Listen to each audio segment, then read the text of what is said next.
Do you consider yourself a perfectionist? A lot of people do. Personally, it's never really been something I've struggled with, but if you're like me and you aren't an actual perfectionist all the time, perfectionism still definitely does pop up now and then, definitely as you try to build better habits and work towards your goals. And I mean, that makes sense. There's just some things that you do have to get right? Perfectionists get a bad rap, but what about the things that you literally will be graded for or that will be evaluated? If you're turning in a report for work or a school project, there literally is a better and a worse. So wouldn't you want to try to make it as perfect or as close to perfect as you possibly could? And if you're nodding your head in agreement right now, then you might be surprised to hear what you can learn from photography and how one teacher's experiment with their class at the beginning of the semester changed the way we see effort forever. Welcome to Change Made Easy. Changing your habits, routines, and behaviors is hard. We make it easy. My name is Paul Leviton. I am a board-licensed health and wellness coach, and I have been working with individuals just like you to positively change their habits and routines for over a decade. John Maxwell said, "You'll never change your life until you change something you do daily. The secret of your success is found in your daily routine." Habits and routines create your life. If you want to change your life, you change your habits, your routines, or your actions. It really is that simple. Now, let's make it easy. On this episode, I'm going to answer the question once and for all. Is it quality or quantity that matters? And you're going to learn what one of the most celebrated photographers of the 20th century taught the world about consistency in building your habits. Jerry Olsman was a surrealist photographer who became famous for a style that he pioneered and popularized, known as the photo montage during the mid-20th century.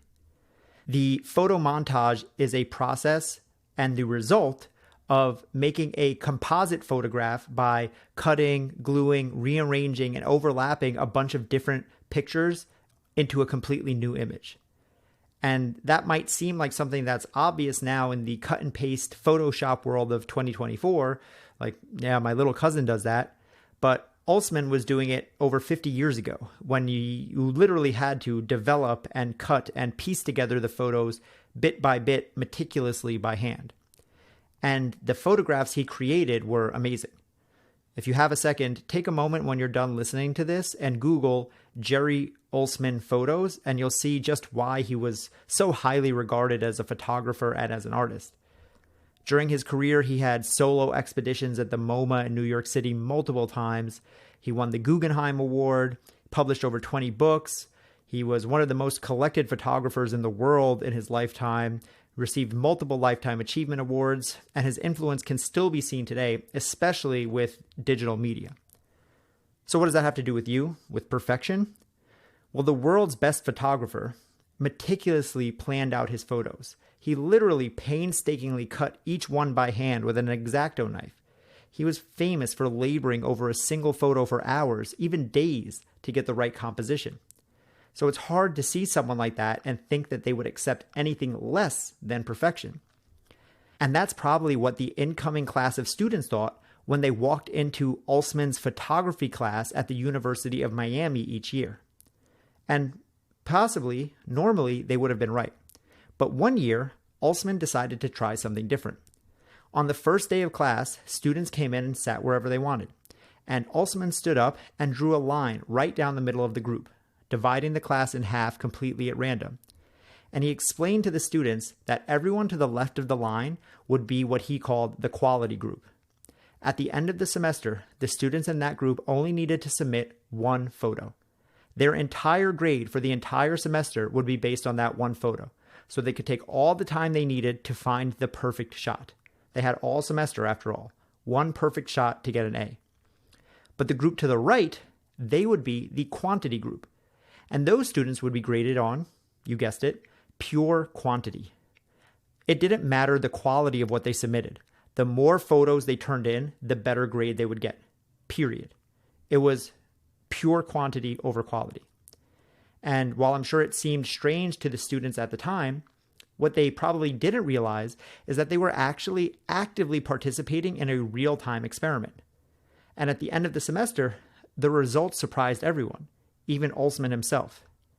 Because at the end of the semester, he compared the single quality group photos with the quality of the photos that had been submitted over time for the quantity group. Hey, real quick, we'll be back to the show in just a few seconds, but right now I just have to tell you about my free weekly newsletter. If you want to join the thousands of change seekers just like you who get a curated list each week of 5 educational, informative, and inspiring pieces of content to help you on your quest for change, then click the link in the notes that says free newsletter right now. You'll get signed up for free tips that will make your change journey easier, sent straight to your inbox every Friday. All you have to do is click free newsletter in whatever app you're listening on. Okay, now back to the show. And what he found was that the overall quality of work submitted was much higher in the quantity group, even though they were not aiming for quality. Basically, by the end of the semester, simply through the virtue of taking more photos, even though they weren't concerned with making them perfect or even trying to make them good, these students got better, much better. And when the overall quality was compared, even compared to the quote-unquote perfect quality group, it was clear that the quantity group was better and had progressed and learned more through the semester. So what's going on here? Well, there are a few different potential causes and effects that could be at play. First, let's look at the quantity side. They were specifically told it does not matter the quality that you turn in, yet somehow their quality improved across the board even more than the quality of the quality group. And that points to the sheer impact and power of consistency. By turning in dozens and then hundreds of photos, they just got better. They just couldn't not get better. They didn't really even have to try. It was purely consistency that literally forced them to become better. It's like going to the gym and picking up a weight. If you do it enough times, your body has to get stronger. That's just how it works. So what about the other side though? The quality group. They were tasked with submitting the best photo. So why couldn't they compete with the quantity group? Well, we don't know for sure, but we can theorize that having the goal of taking and submitting just one perfect picture could have been quite daunting. It's easy to see how hyper-focusing on that one perfect picture could get someone stuck in what they call analysis paralysis. Too much thinking, overthinking, whereas the quantity group was just full-on YOLO. They're just snapping pictures of whatever, wherever. They're flexing their photography muscle. And even if you aren't thinking about perfectionism holding the quality group back, just sheerly based on probability, one picture versus 100 or more, I mean, as they say, even a blind clock is right twice a day. So the students taking hundreds of photos just gave them more shots on goal. And the more shots you take, the better you get, both figuratively and literally. And I've actually read about this experiment several times. It's talked about a lot in psychology textbooks. The most recent time, I was reading a book called Arete, which I was reading in preparation to interview its author, Brian Johnson, for an episode that'll be coming out in a few weeks. So be on the lookout for that. And this was right around the new year when I was reading the book, and there was a chapter where he discussed this exact experiment. So I decided to see, does this theory really work? Could just doing something over and over be a reasonable strategy for improving without any guidance or any direction? So I started a challenge for myself. I decided to draw a self-portrait of myself every day for a year. And as of recording this, as a 34-year-old man, before starting this challenge, the last time I sat down to draw something was probably when I was in, elementary school. Like, I literally don't remember. It's been at least 20 years, probably more. So I wanted to see what would happen. And I have been documenting this entire process on social media. So if you're not following me and you want to check it out, go check out my TikTok or my Instagram. It's just at Paul Levitin. And I literally post a time lapse of me doing a self-portrait every single day for this entire year. And right now I'm about 80 days in as of recording this. And I will say that the progress is pretty remarkable. I mean, I'm still far from an elite artist. I still have no clue what I'm doing. But if you compare day one to today, it's night and day. I mean, day one, you can tell that I haven't drawn since grade school, mostly because the drawing looks like a grade schooler did it. But now I'm almost 3 months in and it looks half decent. And that's without watching any YouTube videos, reading any tutorials, or learning literally anything. It's just sheerly through the virtue of putting in the reps. Similarly, in my 10 years working at a gym in New York City, the people that often quote unquote looked the best, who had the physique that most people would consider elite or whatever you want to call it, those people tended not to be the people who were the best at working out. Sadly, it also wasn't the people that I trained. The people who quote unquote looked the best tended to be the people who were just the most consistent. It was a 40-year-old guy who started training in college and never stopped, so he had 18 years of consistency under his belt. It was the 25-year-old girl who'd been working out since she started playing soccer at 14 in high school, and now she was over a decade in. Even if their workout sucked, even if their form sucked, even if everything they did sucked, the people who showed up 4, 5, 6 times a week for years, they got results. You can't argue with that. So what can you learn from all this? From Olsman's photography class, from my drawing experiment, from the stupid yet sexy gym people at my gym? Well, simply that consistency wins. Period. This is why I'm so passionate about making the change you want easy. Because making things hard makes it harder to be consistent.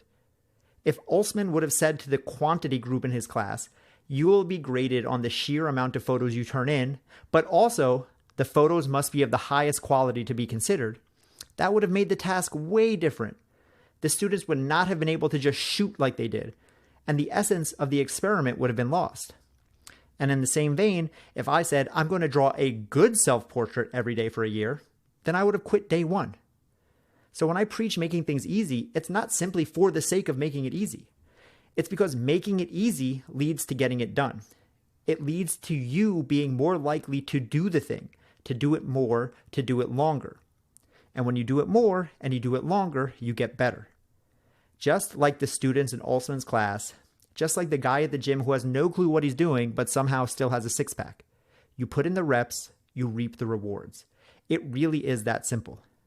And when you flip it and you try to do everything perfectly, or you have to have it all perfectly planned out, or you want to do everything quote unquote right, then you get perfectionism, analysis paralysis, or at best, you end up still doing the thing, but you waste half of the time that you could have spent actually doing the work on philosophizing over the best way to get it done. One of my mentors, Pat Rigsby, once told me, you only get paid for done. And one of my favorite authors, Seth Godin, says, writers write, runners run. You establish your identity by doing your work. You become the thing by doing the thing. You don't become a photographer by learning photography in a class. You become a photographer by taking a crap ton of photos. That's what Olsman was teaching his class. So what's the thing that you need to be doing? And how can you get one more rep in today? And before you get your pitchforks, I will go ahead and say, yes, obviously, you can do both.